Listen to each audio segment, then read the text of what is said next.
Make love tonight for the harvest, for the food we eat, for the very gods. If you're hearing our voices, that means it's time for It's This Meets That, the podcast where we watch the worst movies from trailer to end credits, scene by scene, so you don't have to, but maybe you should. I'm Russ. I'm Jared. That's the only way to drink, I guess, right? Or to harvest. That's right. Yes. Yep. That's right. Only way to harvest. I don't even know. Only way to harvest. I don't even know what's happening anymore.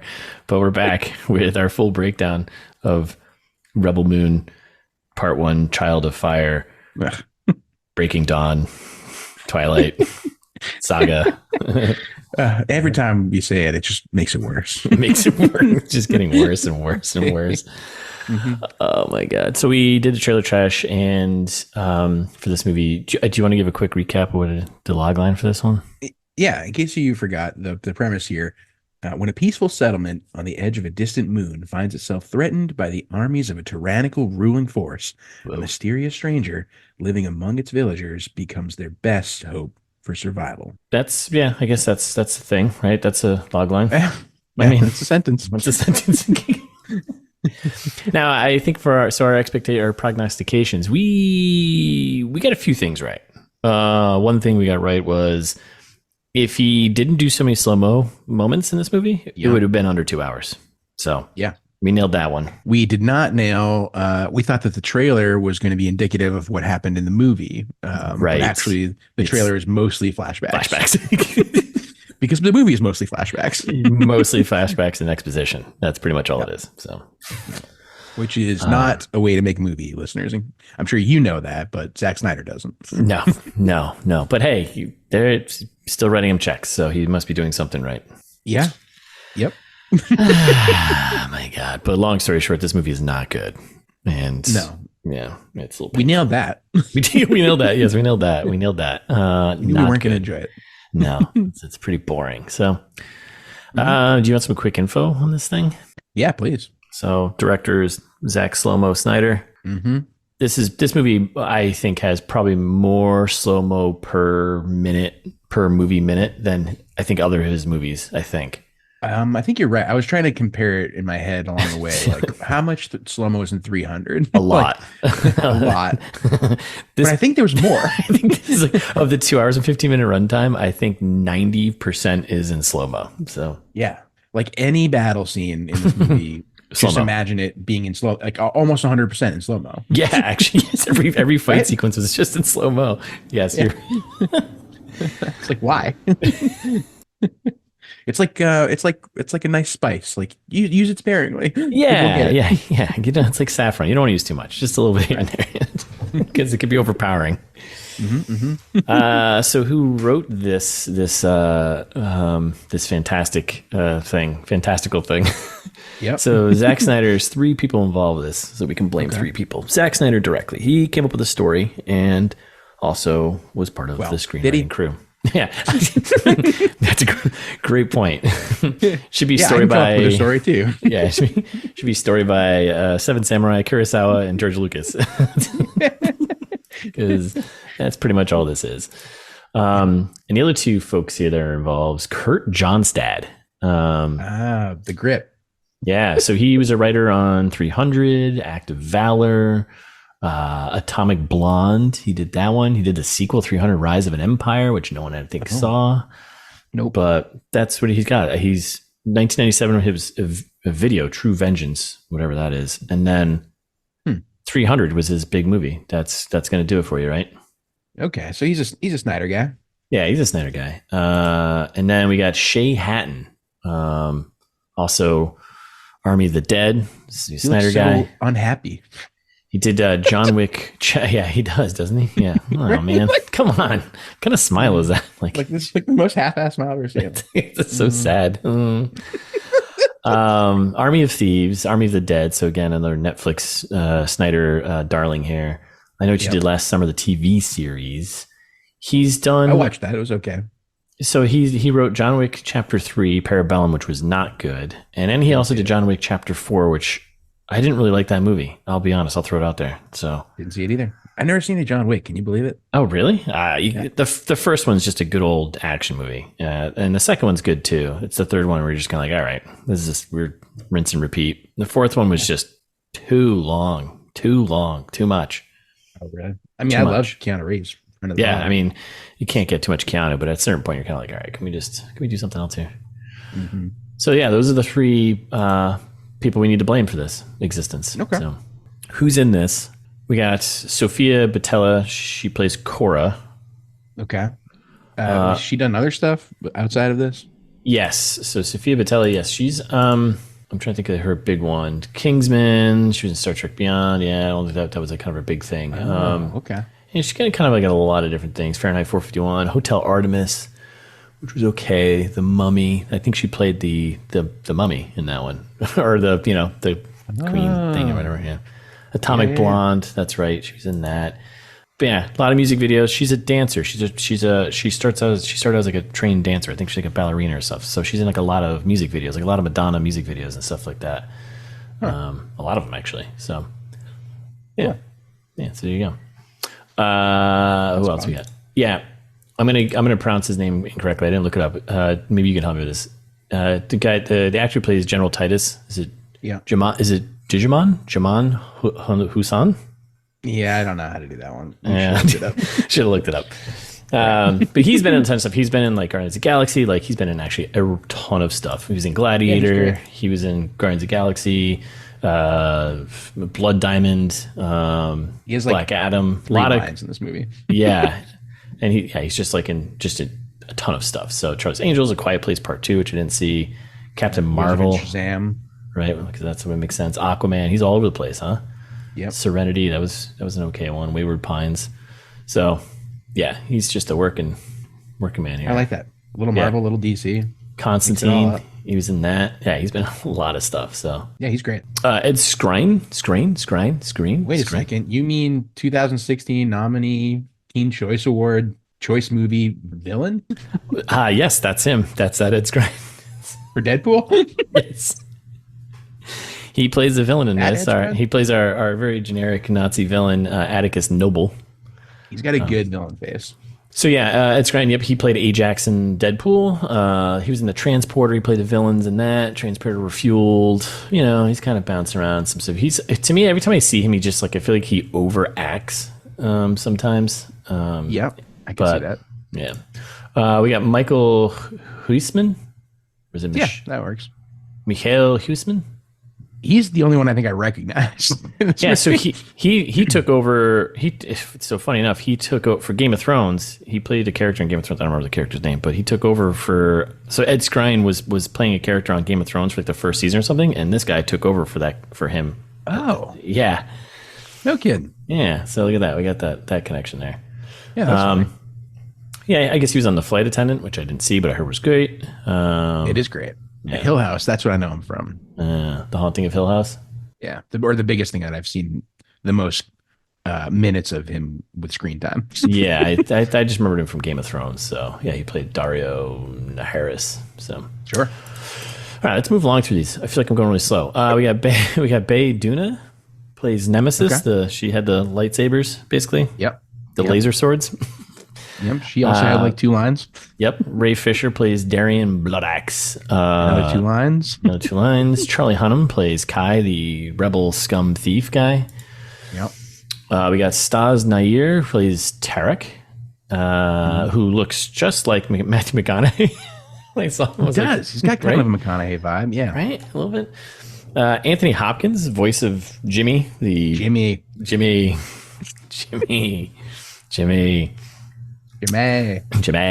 Fra Fee plays Belisarius.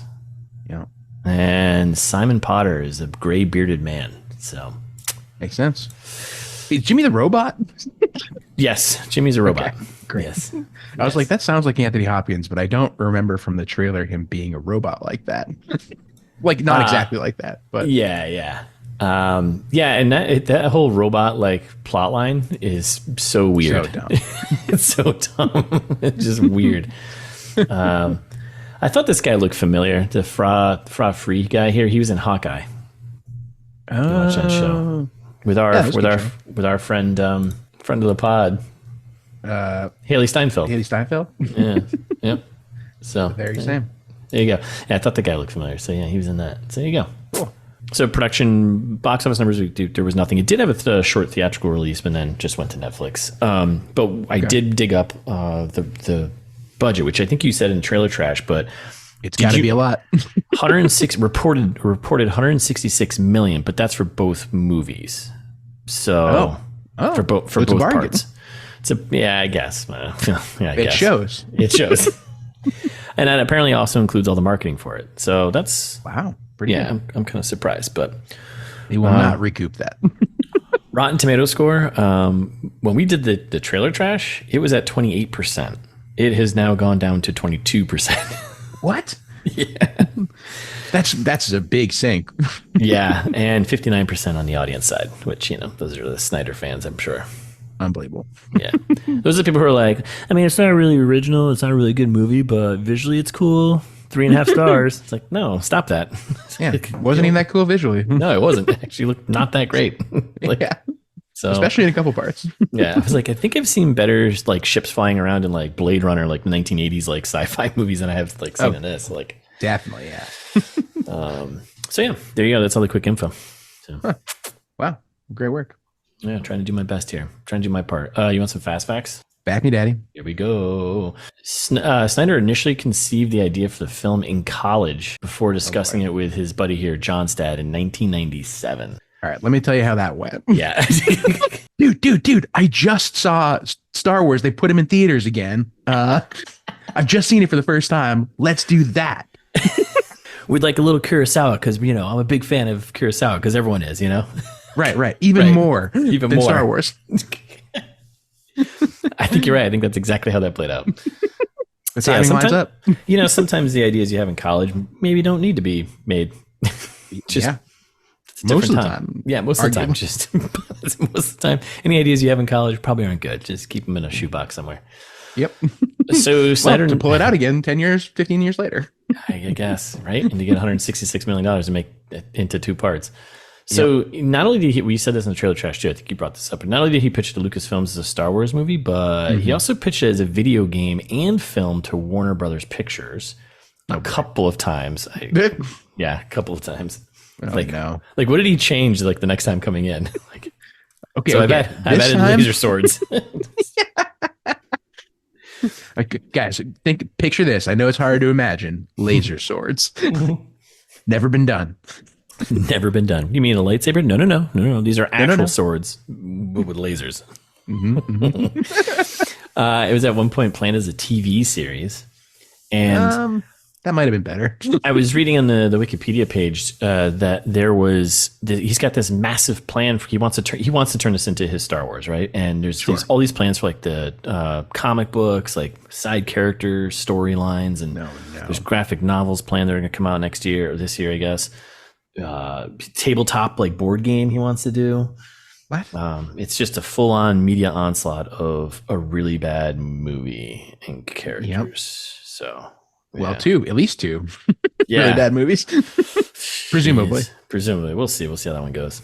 But I mean, a lot of the characters do just feel like board game characters because sometimes you can't get into like a ton of backstories for board game characters. You just need enough. Like, here's a support character, here's the medic, here's the and all these characters, silly named planets. We went to a name generator, got something. Yep.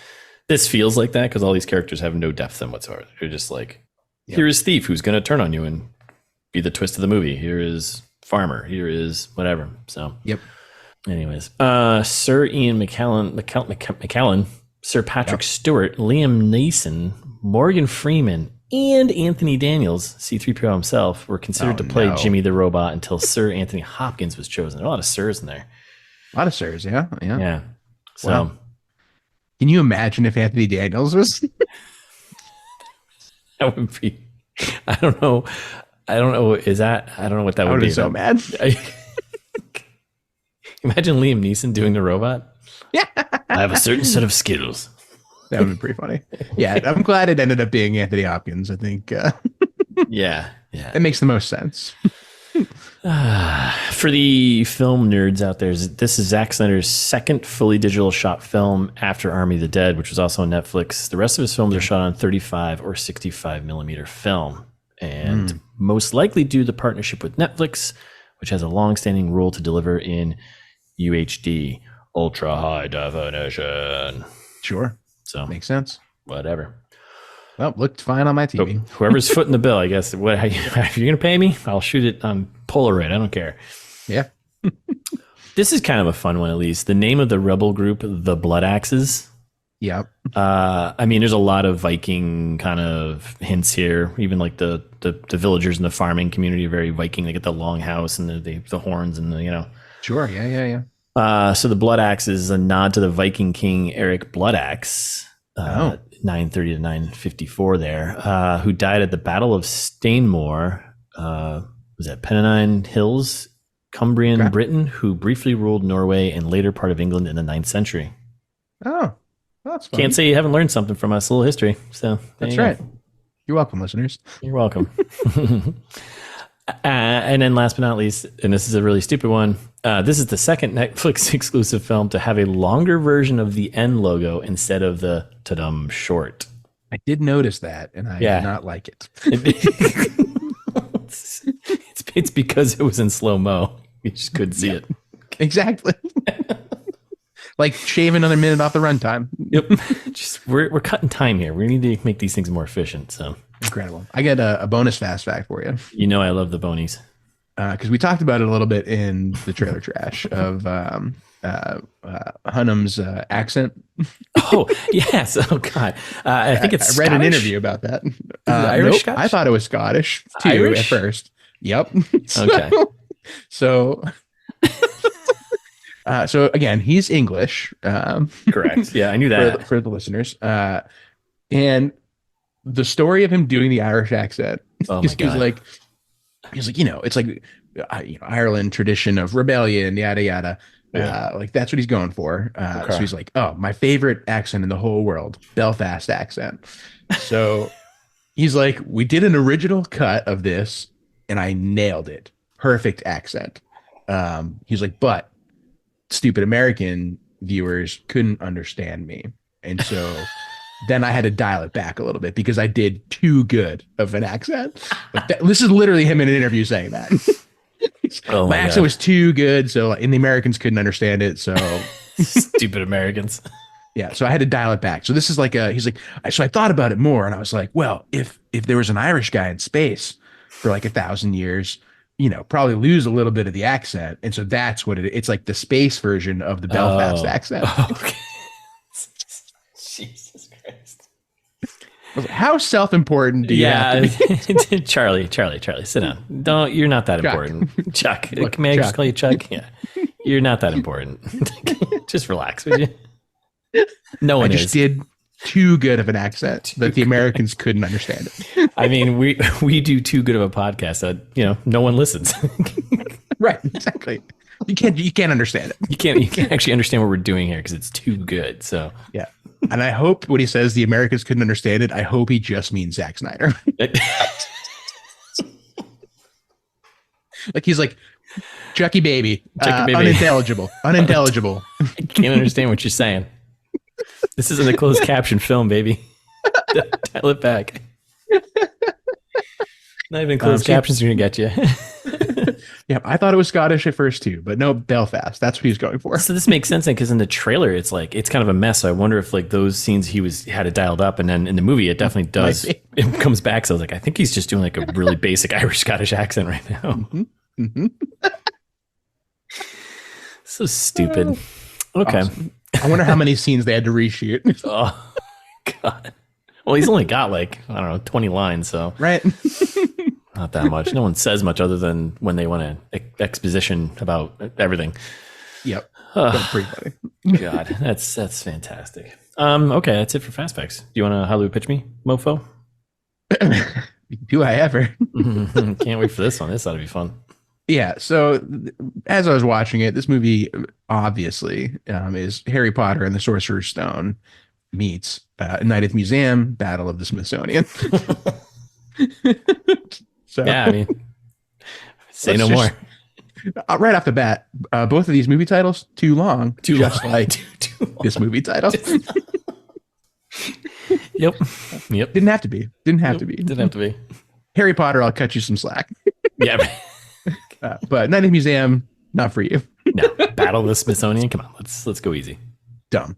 So Harry Potter, I mean, it's basically the same movie as Harry Potter, right? Yeah. You got the chosen one trope all over the place. That's our hero here, who's Yep. like a guard of some kind for the princess. So yeah, who cares? So much exposition. We'll get into it in a minute. Yeah. It's Just like Harry Potter, right? Yeah. You get basically like the setup movie. Mhm. So Sorcerer's Stone is the first Harry Potter movie, based on the first Harry Potter book, and they just do like the whole movie setup. He's like, oh, he was abused by his adoptive parents, just like our hero in this movie, abused by her adoptive parents. Yep. Whatever the general's name was, Belisarius. Belisarius. Yeah. Stupid. Yep. Belisarius is a classic Dursley character. Totally. They're assembling a crew, so like Harry picks up Hermione and Ron along the way, and like some other people who are in Gryffindor, whatever else. Yeah, part of the crew. Right? Yep, she's doing the same thing. It's a crew assembly movie the whole time. Yep. There are some misunderstood villains in it, like in this one, Spider Guy, which actually was Spider Woman. Spider Lady. Yeah. We goofed on that one. Yeah, played by Jenna Malone. Yep. Yep. Did not end up becoming a hero, unfortunately. Nope. Sorcerer's Stone has Fluffy, the three-headed dog, which just needs a treat. Just needs a treat. That's it. Just like the spider. The whole dog wants a treat. Just needs a treat. There's definitely elements of like the weakened villain who's like trying to make a comeback stand kind of thing. Yep. Who definitely also should have died at the end and then miraculously doesn't. So in Sorcerer's Stone, that's when he touches Professor Quirrell and he like turns into dust, and Voldemort like floats off in a dust cloud kind of thing. And when you're like, oh, he's definitely dead. Yeah, that's a sign of gone, right? Right. Yeah. And in this movie, the guy is mangled, like stabbed many times, and then falls. Club to the face. A couple thousand feet, maybe. Yeah, I don't know how far it is from that platform down to the beach, but I mean, who knows? It seemed forever. It seemed forever. He's dead and a half. And yet, he's not. Thanks for giving us any bit of stakes here. Yeah, because there's a sequel, right? Yes. And I think that's pretty much it. So it's basically Sorcerer's Stone all over again. Yeah, I can see that. Meets Night at the Museum. Both have fun Napoleon references. Okay. In this movie, which that's something I don't understand, and I'll probably gripe about at some point, of like what universe is this taking place in? Because the mother world, is it just Earth? Just call it Earth. Yeah, I didn't piece all that together, so I don't know. They're doing like the armies march on their stomachs, and like he actually says that at one point. Yeah. And then there's like all the stuff with the Vikings and everything. Like that's what I'm like, is it just Earth? Earth? Just say it. Just say it. Yeah. Just call it what it is. Just like Night at the Museum. So this is, I think, the third Night at the Museum movie. They made 3 of those? At least 2 or 3, yeah. It might be the second one. I can't remember. Thanks. Yeah, I thought this was the sequel. Yeah, it's a sequel. Yeah. No, you're right. It's the second one. Unnecessary. Totally unnecessary. Scrap it. The first one was fun. Great. In this one, I'm pre-calling it now. Scrap the second one. Just don't do it. Just don't do it. Nothing happened in this movie. Yeah, that's fine. That's fine. We can move on with our lives now. That's right. Cut your losses.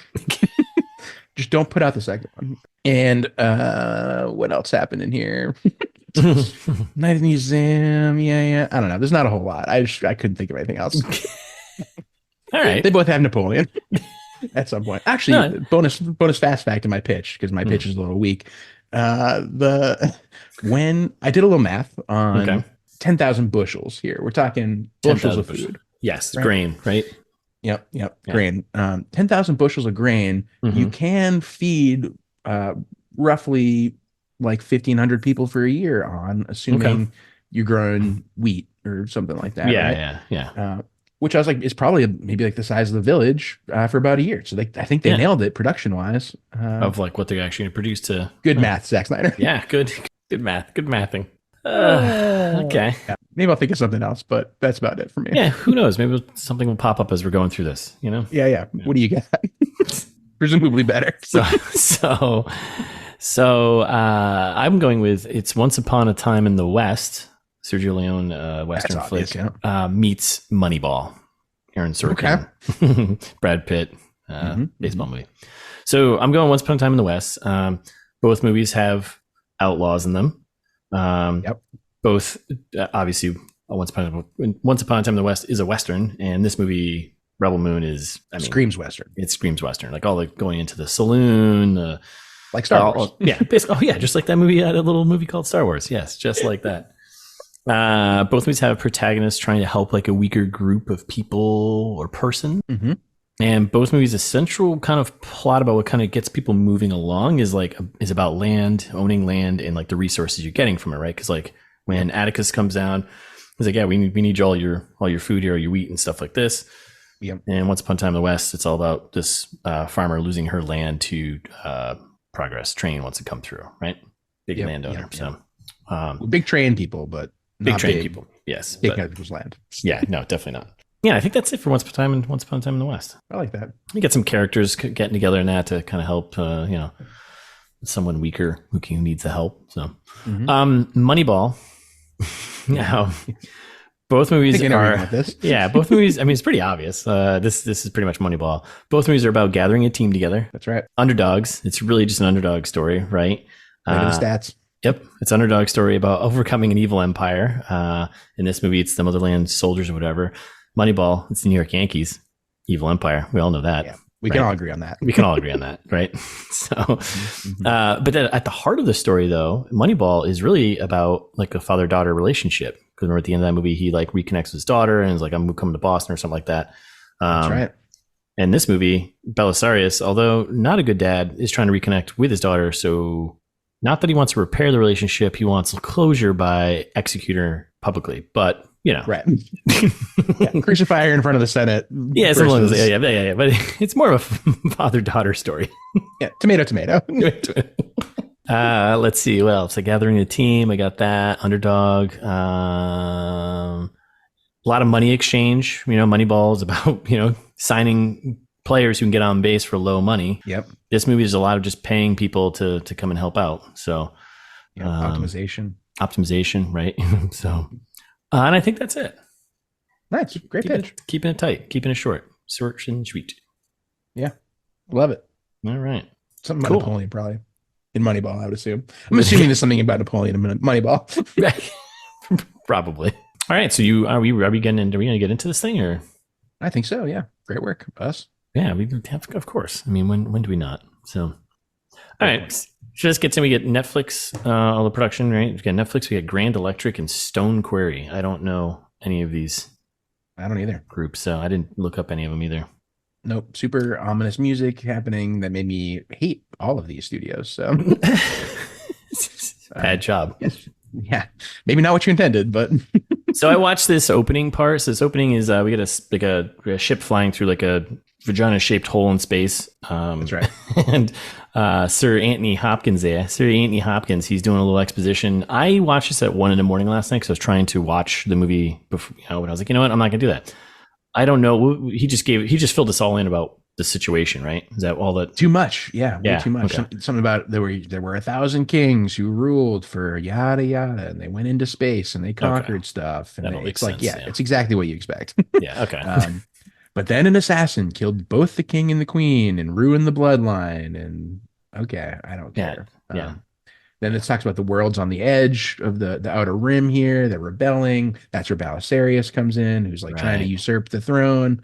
And now they're all trying to crush the rebels. That's a lot of exposition immediately. Yeah, I guess it is. I guess in Star Wars they do a written version, right? The opening crawl, but that's like more of like I don't know. It's more of a it's more of a setup of things that they're not going to then talk about more in the movie, really. Like, yeah, where this whole thing could have, you cut this. You don't need this because Yeah, we exactly. get it through the rest of the movie. So Exactly. We're going to get this story 4 more times. then the camera like pans down and we get our title card, Rebel Moon, and it gets all the way down to the planet, and it says, then it's like Child of Fire Part 1. It's like, So dumb. okay, I don't know. God damn this. And like the planet is cool. Like this, whatever the world that they're on to start with here. Yeah. There's like a bonus Saturn that's right next to this other planet, so that it takes up the entire sky. I don't know. I mean, I'm not some, spaceologist astrophysicist. or spaceologist here, but that planet seems awfully close to not impact like maybe gravitational pulls or, I don't know. Who knows? Yeah, we all know love is gravity, but putting the fiction into science right there for a cool shot. At the end of the day, Zacky baby is all about the cool shot, And it looks cool. It does look cool. It looks cool. And then we get the stuff from the trailer, and we get Hands in the Dirt, which I was supposed to look up other movie trailers that have Hands in the Dirt. I didn't do that. I started doing it, and then I got tired. So we're introduced to Cora. She's the farmer girl here, our mysterious backstory girl, which won't be that mysterious because she explains all of it to us 3 times, I think. And then someone actually, and then someone actually explains it to her, to us again, I think twice. Mm-hmm. So, yeah. Yep. Cool writing. good technique. It's like we're doing movie for dummies right now. Like, okay. Yeah, but this whole scene I hate. Like, it's you could just cut all of it. Like, they don't set anything important up here. Like, our other guy, Gunner. Crap, what's his character? Gunner. Thank you. Yeah. He shows up and he's like, "Oh, you gotta come check out this elk. This guy got this elk. You gotta see it." And she's like, "Okay, I got plowing to do." Yeah. And then he's like, "Okie dokie, bye." This dirt's not gonna till itself, all right, Gunner. Yeah, Gunnar. So dumb. She's not the worst actor in this movie, but it's also kind of stiff. Like, you're just like, yeah, there's no chemistry between her and Manuan. No, not at all. So then we're at a party, right? We're at the Viking party at the Longhouse. That's right. There's meat roasting, beers, music. Everyone's having a good time. It's been a while since we've had fresh meat. Let's expositioned. Go. Yeah. Got horns are playing. We got everyone get it on, harvest, but let's get it on. So that actor who's playing the father, or Sidri, is Corey Stoll, I think his name is. You know who he is? He played the villain in Ant-Man, and he was also in he's this guy who Sindri. Yeah, that's him. I couldn't even recognize him, and I saw him like pop up on this. I was like, what? Wait, it's that guy? Oh yeah, my God. House of Cards. He plays good beard work. Yeah, right. Ant-Man. Yeah. Oh, that guy's in everything. Yeah. Billions. Huh. Yeah. So Corey Stoll. Yeah, I like him. Okay. So then, he's like, let's get it on. Better harvest time. And then Cora's getting some eyes from some bros. Gunner's, checking her out. She seems pretty just like not, I don't know. Yeah. And having fun. It's this one guy that they're trying to set her up with, basically. Yes, the guy with the beard, who you think is going to be more important later, but he's none. like they show like an importance of like they do close-ups of him like a couple scenes later, and then he just nothing. Not in the movie. Not in the movie. It's like, okay, why invest this screen time for him? I don't know. But she just seems a little down and kind of she's like, ugh, boring. I think his name is Den. Den? There are a couple times I thought they said Dan. Dan. I was like, are we back to Jimmy? I guess it's a Jimmy situation. Dan. But I think it was Den. And Jimmy. We have Atticus Noble, Cora, Gunner, and Jimmy. Jimmy the robot. Jimmy the robot. Let's just call him Jimmy. That's funny. Okay, so then we're back at the farmer house. She's back at the ranch there. We meet her dad, the guy who found her, basically father figure type character, right? He's basically like, the last step to becoming a full member of the community is getting married to Danny. Dan. Getting married to Dan. You gotta have Dan's kids. And she's like, I don't know. That's the other thing too that I didn't like, is that they kind of set up the stakes and then they take them away every time. Like, like, oh, so this guy raised her and whatever else. No, she's been here for 2 years. Yeah. Like, it's none time. Yeah. It's not like you're just kind of a friend at that point, I guess. You're not really a father figure. You're just kind of like, Yeah, they call the years seasons in this movie. Right. See, God. For some reason, that's the other thing that I hate. We haven't gotten it yet, but we're gonna get so much of it, listeners. Is like, again, for things with too long of titles, every planet has way too long of a title. Like, makes it immediately non-memorable because you're like, Yeah.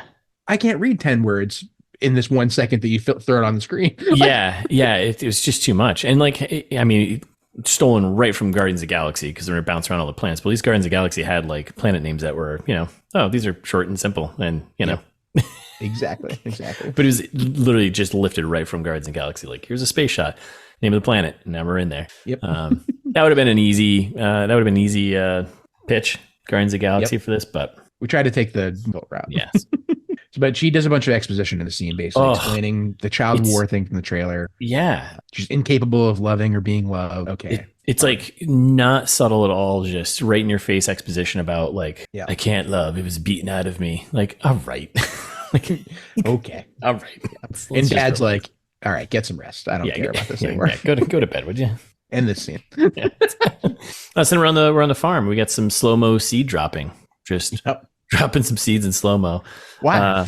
And then the shot of Cora and that blonde woman chatting, and she throws seeds at her. I'm like, that's a waste. And then we get this shot from the trailer where she turns around and like, oh no, the ship's here, battleship's here. And we get a very slow-mo shot of her dropping the bag of seeds. That's right. And they do have a couple of weird like throwaways here and there. Like the woman that she's talking to is like, oh, I could hear you and Denny fucking that night. And she's like, all right. Oh, wasn't me. And she's like, I think it was. Pretty sure. Here's some seeds at you. Yeah, so dumb.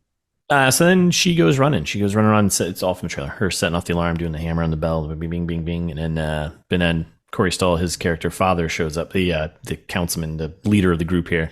Yeah, he's like, calls himself the father of the or whatever. Yeah. He's like, what do you think they want? And she's like, all right, sure. I was calling him the mayor at this point. Yeah. And then we're at the farmer chat, right? Yeah, we have like a village meeting. Kind of, quick one-off little chat while the ships are moving in. This can't be good. Ships, right? Everyone is against ships coming in. Right? We don't like ships, right? And then they have like a big argument between Gunner and Father. Well, maybe we should consider selling our grain to the Empire. Like, if they're going to pay better prices, or more, who cares, right? Yeah, who cares who we're selling to? The Gunner's like, I mean, I'm no revolutionary, but like, look, I sold it to those guys last year, and we're all fine now. So let's show them the goodwill. Let's welcome them into our village, and I bet it'll be probably fine. And it's a weird, unlikely. Not that's not how it's going to work out. And it's kind of weird. They kind of forcing you to feel like he's going to be the one who sells them out later on. Yep. Because that little twist which he kind of does but doesn't, and then Kai is actually the one. That's so annoying. I hate it. Yeah. But he's like, we need to show them value and not fear, right? And Cora's like, no, don't do that. Yeah. So team decides like, hey, let's not tell them about the surplus. That's important, right? He's like, exactly. We're not gonna we're only give them what they ask for. Don't offer anything else. Yep. Then we get some ship's arrival transition shot stuff from the trailer. Zipping over the water, whatever, zipping through town. The first 40 minutes is basically just an extended cut of the trailer. Yeah, pretty much. And then we're outside, and everyone's just getting dust in their eyes because these ships are landing. The space Nazis walk out just from the trailer. Our father says hi. Right? They got to walk out in slow-mo, you know that. Yep. We get introduced to Atticus Noble. Who Ed Skrein character, and he meets the father, and they hug for a really awkwardly long time, and I don't know why that was happening. Yeah, it was weird. It was very strange. And something about the Flame King. I think that's what they're calling Balisarius now. A little bit confused by the nicknames they introduce and then never bring up again. Yeah, I don't know. Keep it simple, Yeah, that's all I can say. So father's like, hey, let's go up to the Longhouse. Want to come up to the Longhouse, have some beers, chat, hang out, and let's grab an ale. Let's grab an ale, have some chats, have a few laughs, come out to the coast. And he's like, yeah, sure, let's do that. And Atticus here seemed like he doesn't seem like a bad guy, So far, so good. Yeah, he's so far so good. Got a couple soldiers, space Nazi vibes, but yeah, a little bit, but and then you got a couple soldiers eyeing a girl, which is like, okay, that's gonna probably come back for something not good. Yeah. Then he goes on about they're walking around town, and Atticus goes on about like finding the revolutionaries. He's like, oh, I know you sold some grain to them or something like that, right? And he's just like, no, not even. He doesn't know that. He's just looking. He's for just that, like, right? oh, they're around. Like, by the way, like that's what I'm out here trying to do. Right? Yeah. You're telling me you don't know anything about these rebels that may or may not be flying around planets near here? Yeah. Like, no, we're just simple farm folk. And then there's he gives them an offer on like the food on the grain, right? Which is a pretty good deal. Triple the market value. Yeah, and then again, he's like, "Hey, do you have a surplus, whatever?" And Father's like, "No, this is what you see is what you get. And it's all right there." Like, we got to honor the sacred fields and whatnot. Helping the mother world is kind of out of the question right now. Yeah, and Atticus kind of calls him out on it too. He's like, "I don't know. Looks like you have pretty sweet land out there." Y'all seem pretty well fed. Yeah, and the Father's like gives him some bullshit answer, and he's like, "Okay, bud, this probably isn't gonna last too long for you." So you're telling me all of these beautiful people I'm seeing around me aren't eating well? I don't think so. I don't think so. So then we're up in the longhouse, right? I don't think there's nothing else comes out of that we need, right? I guess if they're looking for the Devra and Darian blood axes, he mentioned their names in that scene. They do, yeah. They exposition about the blood axes, which who cares? Yeah. Okay, yeah. So then we're in the longhouse, and and then Atticus is like, "Hey, man, who oversees this? Who's the boss of planting around here? Because I don't buy what you're selling." He's kicking the tires of the shop, basically. Mm-hmm. And Gunnar steps up and just sells out the Father, sells them all out. He's like, "Yeah, we got an extra supply. We can hook you up." Yeah, what an asshole. And then Father's like, "Don't believe this guy. Don't he's nothing." Trying to squash it. Tries to backpedal. Well, Gunnar tries to backpedal even. He's like, "Well, no, I'm not." He's like, Father's looking out for us, so we got to have something in the reserves. He's a little more conservative than I am, but we got to have something in the reserves. Yeah. And he's like, "Of course, yeah. Everyone's got to have reserves. Sure. But also, why'd you lie to me?" Yeah. So then we do a lesson. That's what happens when you're a bad guy and you're asking for someone lies to you. You make a lesson. You make a give me the stick. Yeah, give me the stick. Give me the stick, Wendy. Big stick. Oh, that was the other connection to Moneyball. He uses his club here like a baseball bat. That's true. So, yeah, it's a little baseball connection there. So Atticus is like, whatever. He's like, we want everything, but then he just knocks Father down and goes to town on him with his baseball bat and his club, his cool fancy club.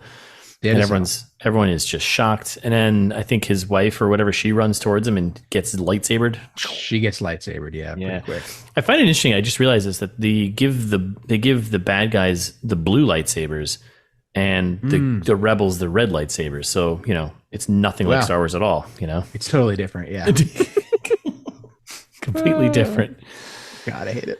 Yeah.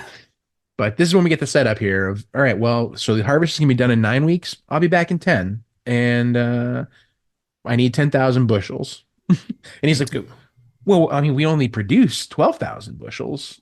So like, wow, we're going to starve. Yeah. And he's like, well, that seems like a you problem. See ya. Smell ya.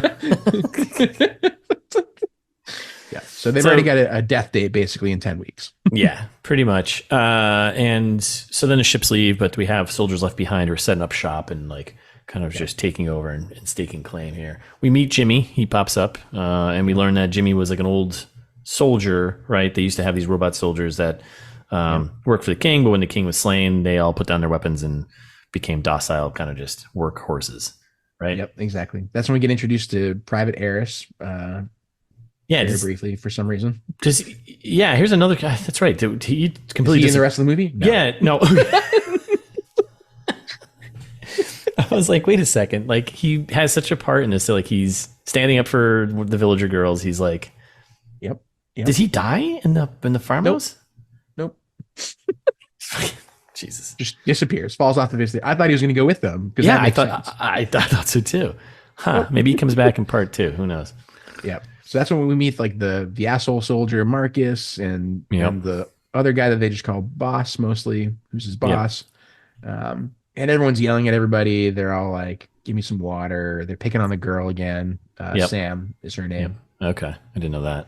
And everyone's like, "Oh, like we making kissy sounds at Sam," and you're like, "This is gonna get gross probably in a minute." Yep. And it does, because then the boss is like, "Oh yeah, I like him young and strong enough to put up a fight," and you're like, "Oh, okay." Oh, gross. Yeah, I guess that's one way to really villainize your villain, right? Is to just make it this obvious thing. Yep. It's bad writing. Yep, exactly. And then they do like the test for the robot, right? Yeah. Well, then the whole robot thing too, Marcus, right? Isn't he the one going, he's the one who gives all the exposition about Jimmy, right? To everyone there who probably already knows this information. I guess the private's there, so he wouldn't know, but whatever. And then he starts shooting Jimmy, and he's like, "Watch this. He won't." Yeah. So I love how he's like shooting Jimmy, right? Yeah. He's like falling over, and in the background is a horse taking a shit. I'm like, I wonder where this is going. It's so stupid. He's a robot. He doesn't have feelings for when he lands his face in the shit. So he keeps shooting him, and then he falls into the shit. Yeah, it's classic.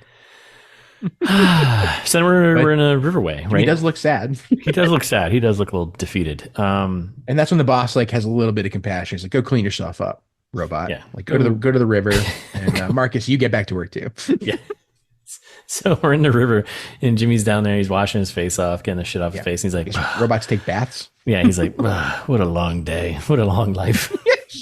Yeah. Classic Anthony Hopkins. Yeah, Anthony Hopkins. And then the water lady, she comes by, Sam, right? She comes by. Yeah. And this whole interaction again was just very strange because she's like making him like a little daisy crown thing while he gives him a towel and he's like, "Oh, kindness." Like clothes for Dobby. And she's like, "Can I sit with you?" And he's like, "Please." Like, this is your fucking planet. Yeah. Go for it. And he's like, "By the way, do you know the story of our slain king and the beautiful Princess Issa?" I'd be like, she's boy, here we go. "I don't." And he's like, "Great, I'll tell you." Like literally lines in the movie. Mm-hmm. "Great, let me tell you." It's like not natural at all, like interaction. It's like, if someone did that to you in real life, I don't even know you. You're a robot too. I'd be like, "I gotta go." Jazz hands, walk away. Horrible. So he's like, "Yeah, the robots decided to fight in the daughter's name. The princess, she was, going to usher in a new age of peace and compassion. She was magical, blah, blah, blah." Okay, great. And then he's like, "And they were all assassinated." Yeah, and it wasn't that part of what he already told in the beginning? Like, yep, exactly. Okay. Yep, just doing it again. But it's Anthony Hopkins. So Sir Anthony Hopkins. So it just sounds epic and beautiful, right? And this time, at least, we're more focused on Princess Issa. The first time around, we're kind of focused on the king dying. Right. This time, it's really like, oh, actually, that young girl, when she died, that's when compassion and kindness and joy died also. Yeah. Oh, okay. So she tops him off a little flower crown and touches his face, which lights up, and then end scene. Yep. So we're back at the longhouse here. The team's regrouping. Farmers here, right? Which I was like, aren't the soldiers going to say something about this? Like, yeah. Oh, we're just having village meetings to talk about how to topple the empire. Like what? Why would they have, right there? Yeah, they're right there. So they're basically just talking about how our work fights for us, and we should need to show our value to them. Blah, blah, blah. Yep. And then like, "This is all your fault, Gunner." Yeah. he's like, "I didn't think he was going to kill everyone." Well, how do you not have any son? Whatever. Yeah, you goofed. Stupid. You goofed. Your fault. Yeah. And so there's like basically the premise here. Yeah, like you said, they're going to see that we grow food, and then they're going to be like, no, we need these guys to eat food so they can grow more food after, right? Mm-hmm. Logic. Right. And everyone's like, "Okay, yeah, that sounds good. Yeah, buy that. Yeah. Go team. Whoa, Bayside. Food on 3. 1, 2, 3, food." So then we're back at the Cora house here. She's packing up, and the old dude shows up, and then this is all stuff from the trailer. He's like, "Yeah, I found you in the wreckage," and I was worried you might bring trouble to us. And it's another one where we don't have any stakes. Like, there's no who cares? Like the dad walks in and immediately he's like, "Thought you've had enough running." We don't know any of that. Or any of this. We know, and I don't care. Yeah. And she's explaining that the village people are all delusional. They're all they're not gonna just leave you all alone. They're gonna come back and kill all of us. And then he literally tells us the plot of the movie. And he's like, "You got to fight with you. We need people to help fight with us. Why don't you go find some rebels that'll help fight with us?" Literally just tells us like what's going to happen in the rest of the movie. Like, remember those blood axes that guy was just talking about? I bet if you found them, they would probably help us. She's like, no. And classic refusing the call, right? She's like, I'm not getting a part of this. I'm not being part of your war. It's like, well, this is your team here. It's our war now. Yeah, it's our war. So then we're back at the farmhouse outside, just outside where the stable or something like that, right? Yep. And we get the soldiers amping up their assholeness, and they're attacking the water girl. Being a jerk to Sam again. Yep, and Cora's, she's putting a saddle on one of those creepy horse things, and she hears the whole thing. She's debating if she should do anything. She grabs an axe and she heads down. And the young private, whatever his name was, he stands up for her. Yeah, and the assholes just kind of, soldiers kick his ass, right? Yeah, he immediately loses. yeah, he gets like one punch on one guy and then just gets his ass kicked. Marcus is like a super villain, and he's just like, oh, like, well, you know what? I'm going to make you watch as I rape this girl. Yeah. And then the boss is like, whoa, Marcus, slow down. Not if I rape her first. She's like, and everyone's like, oh, man. Oh, my God. And thankfully, that's when Cora shows up. Thankfully, she shows up. This is again a shot from the trailer. Oh, it wasn't a bucket of red paint. It was a bucket of water on the ground, by the way. Yeah, just with some red lighting, because that way, foreshadowed. So of course she gets the slow-mo approach, and then it's all seen from the trailer pretty much extended, where a guy comes up, puts a gun in her face, and she's like, should I do this? And then fight scene, slow-mo fight scene. The whole thing is in slow-mo. 98% of it's in slow-mo, and she basically just kicks everyone's ass. Way too much. And then we got the general there. He's holding the girl at gunpoint hostage there. Yep. And then just Jimmy shows up out of nowhere. Yep. And the boss is like, Jimmy, kill them all. Yeah. So he picks up his gun and kills the boss. Pew pew. Then he drops the gun and runs away, though. Yeah, I know. And by the way, that's the last I think we see of Jimmy until the very end. Yep. That's right. It's like another weird like plot line. Like, what's going on? And in the very end, I'm like, what has happened to Jimmy? Is Jimmy he's off the reservation? Jimmy's just another one like Eris. Like, he could have been a useful character like the whole time. Yeah. We could have used him the whole movie, and I'm assuming we'll use him in the sequel, but yeah, like you can now have a good arc for him where he's docile and hasn't fought back. He just fought back to save someone. You can you just set it up. Yeah. Jesus Christ. You set it up to take it away. Take it away. Yeah. So yeah, that's and then the rest of the village shows up and shot from the trailer. Cora shoots the last guy on the ground right in the head, and she's like, "It's time to have a fight, motherfuckers. Let's go." Cut to the next day. Next day, the old man gives her gun back that he found in the crash. The guy found this in the crash. Thought you might want it. Like, okay. Cool. He's like, our culture doesn't use weapons like these. Your culture sounds like a bunch of dumbasses. Yeah, you're gonna get pushed around by the Empire. That's how it works. Yeah, and this is listeners. This is 40 minutes into the movie. Yeah. Right now. Yeah. Nothing has happened. Nothing's happened. It's the longest 40 minutes of all time. It's ridiculous. So much slow-mo, so little plot development. Yeah, I'm trying to think. Like, I mean, I think this was originally one big movie, obviously, and they cut into two parts. But it's also like the way this one ends. It's like I hate it. I hate this. Nothing is going to pay off. No, nothing's going to pay off. Nothing. This isn't a movie. This is just like the first part of a movie that you've just taking it. You're making it take way too long. Like the first act of a movie that you're just extending for no reason at all. Yeah. Like this scene where she gets her gun back and then she's just like playing with it for a few minutes, and Dad's like, "Oh, I thought it was dangerous." And she's like, "You're right. It is dangerous." And she's like, "Well, I'm going to go look for General Titus." And you're like, "Who the fuck's that?" And so we get exposition about that guy for a minute. Oh, it was a general I fought with that guy at one time, and he seemed cool. What? Do you know like, him? Yeah. She's like, Gunner, you sold some shit to the rebels at one time. Can I take me to those people that you sold stuff to? And he's like, yeah. All right, cool. You're coming with me now. Yeah.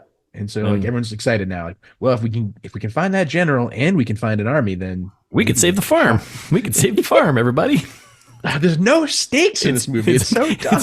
It's just a really long episode of Little House on the Prairie. Yes. We can save the farm. It's there's like 1,500 people here. Like immediately in Star Wars, like the premise is set up to be grand, like it's a grand scale. Like immediately you're trying to free the galaxy from the Empire. You're not trying to free the farm from the Empire. Like, yeah. Like, oh no, they asked us for too much food. Like what? Well, you get 10 weeks. You could grow more. That's an option. Like, why is this the reason we have to fight back? Like, there's no stakes. Just do your job. So frustrating. It's funny too, because like later on through the movie, when you have the new characters join up and they're like, yeah, we're trying to save this farm and this little planet. I'm like, does this farm like feed the entire galaxy? Like, why is this so? No, like 1,500 people roughly for a year. Like I said. What is going on? Almost exactly enough to feed the village. Like, this doesn't make any sense. You got to play your cards a little bit better here. So then they ride off, and then we get to a little campsite with Gunnar and Korra. Yeah, and just in time for more backstory. Oh my God, this was so brutal. So they chat. He's got some questions about her past, kind of, and then it's all stuff from a trailer, and she goes on this really long flashback, backstory, exposition, and going about how terrible the motherland is, and it goes on about the general that murdered her homeland, who is Belisarius, right? At the time, he was a general, right? Yep. Yeah, and it's all in slow-mo. The entire flashback is in slow-mo. Her as a little girl running around, right? And the people really put up a big fight, but the military still killed everyone because and overwhelming force. I don't know. She's like, yeah, Belisarius is one of those generals who likes to be. He doesn't want to be up in the ship. He likes to be down on the ground with the troops and drawing blood and killing people. His face is covered in blood. And he comes up to little Korra as a girl. She's got a gun. And he holds it up to his neck, and he's like, shoot me, pull or whatever. Classic Darth Vader. Yeah, pull the trigger. She pulls the trigger. No bullets, dummy. And then he basically adopts her. He takes her in, and this is all still just her talking, all flashback, all in slow mo. And we cut to a shot of the king, who is none other than friend of the pod, Carrie Ewells. That's right, Carrie Elwes. Elwes. Yeah. Princess Bride fame, he's the king, which was hilarious. They're all cheering. He's doing this more slow-mo cheering. There's all the soldiers are cheering, and it was just so much. And then and listeners, this is another example of when they assign people random titles and things that also just make it more confusing and difficult to follow. They're like, actually, you know what, we're going to call Korra now Artalaus or whatever her name. Why what are you doing? Don't do that. So they go on. They trained her. Yep, they training trained her. Montage. Yeah, a little training montage, and we get some battle shots, and then we got when they're cheering and stuff. We find that she was in love with someone, another soldier there. Kisses some dude. Yep, kiss some dude, and then we cut right to his dead face on the battlefield, and she loses her shit, and it's just a really long slow-mo snow battle. Yep, of her running around. Long slow-mo exposition battle. It's yeah. They encourage us to find a lover in the military because that way you have someone to fight for, and you're like, that seems like the opposite of what we do. That's more slow-mo, and then at the end of this, apparently she's 18, which you're like, she looks like she's 30. Yeah, she probably is. Yeah, probably. They made her into an officer, and that's when she plants the flag from the trailer, which we thought was going to be like a good climax battle of the movie. Yeah, no, nope, it's a flashback. It's a flashback. It's an exposition flashback only. And so she fought for the king under the banner of the people who murdered her family. And you asked how I know they'll destroy you.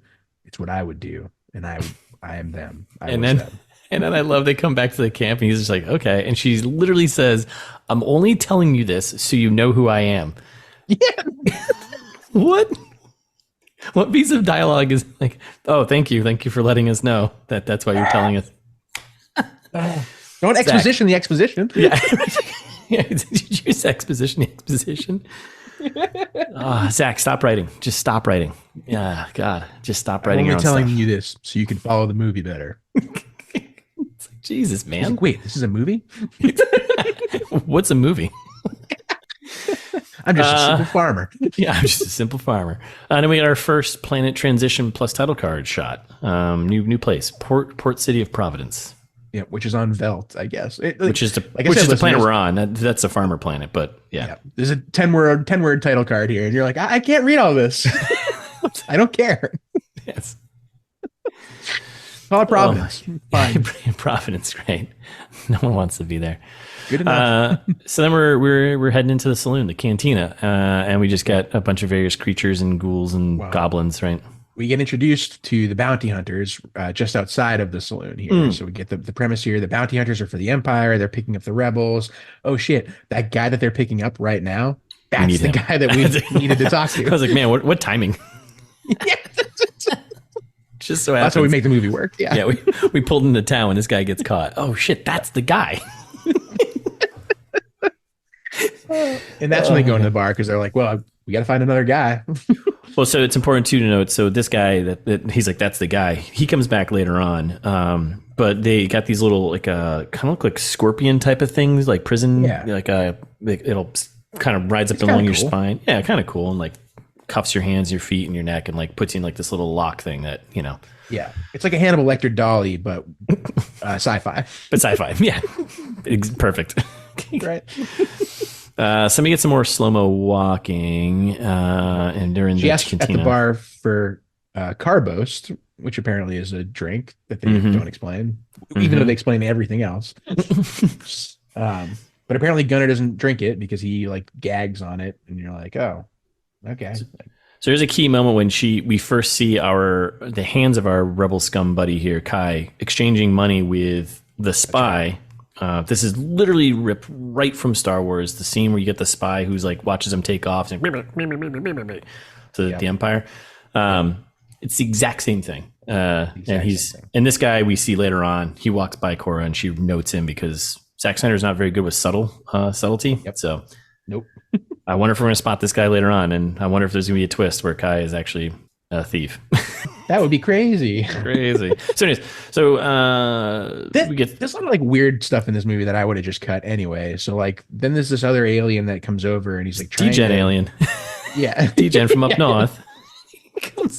He comes over. And he's like, how much to bang you? to Gunner. And he's like, whoa, I don't do that. Whoa, I'm just a farmer. Yeah.